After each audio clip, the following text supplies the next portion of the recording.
সুপ্রিয় দর্শক, আসসালামু আলাইকুম। আমরা জানি আজ দুপুর 2টায় বাংলাদেশ বনাম আয়ারল্যান্ডের তৃতীয় এবং শেষ টি-20 ম্যাচ এবং এটা সিরিজ নির্ধারণী ম্যাচ। এই ম্যাচের উল্লেখযোগ্য একটা দিক হলো বাংলাদেশের জন্য এটা সিরিজ জেতার একটা সুযোগ। আমরা যদি খেয়াল করি, এই সিরিজ শুরু হওয়ার আগে বাংলাদেশ ক্রিকেট অধিনায়ক টি-20 অধিনায়ক লিটন দাস এবং প্রধান নির্বাচক গাজী আশরাফ হোসেন লিপু শামীম হোসেনকে নিয়ে একটা টপিক ছিল, টক অফ দ্য টপিক ছিল। শামীম হোসেন আবার তৃতীয় টি-20তে স্কোয়াডে আনছে।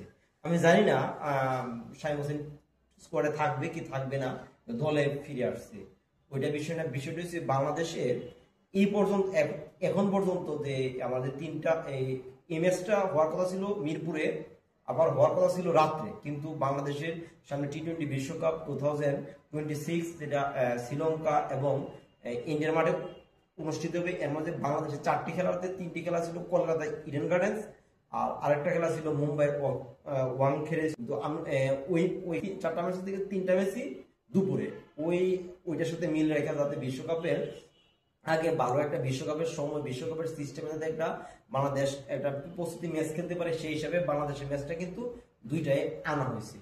তারপর দেখা যাচ্ছে কি এই বাংলাদেশের এই মানে গত 2 ম্যাচ যদি আমরা পর্যালোচনা করি, তাহলে আমি মনে করি বাংলাদেশের এই চট্টগ্রামের যে একটা কন্ডিশন, এটা বাংলাদেশ দলের চেয়ে আয়ারল্যান্ড দল বেশি মানিয়ে নিয়েছে। কারণ বাংলাদেশ এই 2 ম্যাচের মাঝে এখন পর্যন্ত ডমিনেট করেছে, বাংলাদেশকে ডমিনেট করছে আয়ারল্যান্ড। যদি প্রথম ম্যাচের কথা চিন্তা করি, প্রথম ম্যাচ আয়ারল্যান্ড আগে ব্যাট করে 180 রান করছে এবং 81 রান টার্গেট দিয়েছিল, কিন্তু বাংলাদেশ এটা 39 রানে হারছে। একমাত্র তহিদ হৃদয় ছাড়া আহামরি কেউ কিছু করতে পারে না। আবার দ্বিতীয় টি-20তে দেখেন বাংলাদেশ ওরা আবার আগে ব্যাট করছে এবং তারা বাংলাদেশের স্পিন বল বলেন বেস বল বলেন হেসে গেলে গেছে 170 রান করছে, 171 টার্গেট ছিল। এবং ওই ম্যাচটাতে একটা ভালো একটা দিক, আমাদের টি-20 ক্যাপ্টেন আমাদের প্রধান ব্যাটসম্যান লিটন দাস 50 করছে এবং পারভেজ হোসেন ইমন 43 রান করছে। এবং এই ম্যাচটা আমরা হারতে হারতে কি জিততে জিততে প্রথম দিকে জিতে যাবো, হারতে হারতে আবার 15 রান দিচ্ছি সাইফুদ্দিনের কারণে। তো সাইফুদ্দিন এই হিসাবে বলা যায় এখন পর্যন্ত ডমিনেট করতেছে আয়ারল্যান্ড। আর এত একটা দুর্বল দল বাংলাদেশের সাথে ডমিনেট করছে, যেটা আসলে একটা বাংলাদেশের ক্রিকেটের জন্য একটা লজ্জার বিষয়।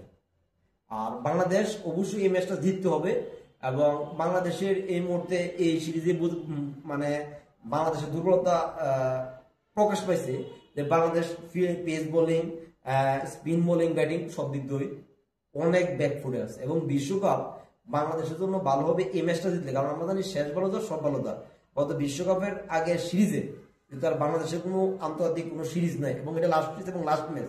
এই ম্যাচটা জয় লাভ করে বাংলাদেশ একটা সুন্দর একটা স্মৃতি নিয়ে বিশ্বকাপে যাবে। এবং যেহেতু বাংলাদেশের সামনে বিপিএল, আমরা জানি এখন বিপিএল এর মৌসুম চলতেছে, আর বিপিএল এই সিরিজের পরে বিপিএল এবং বিপিএল এর পূর্ণ প্রস্তুতি নিয়ে বাংলাদেশ টি-20 বিশ্বকাপ খেলবে। এবং বাংলাদেশ আজকে দুপুর 2টায় বাংলাদেশ এই সিরিজ ম্যাচ বাংলাদেশ জয়লাভ করবে এই প্রত্যাশায় আজকে এই পর্যন্তই। ধন্যবাদ।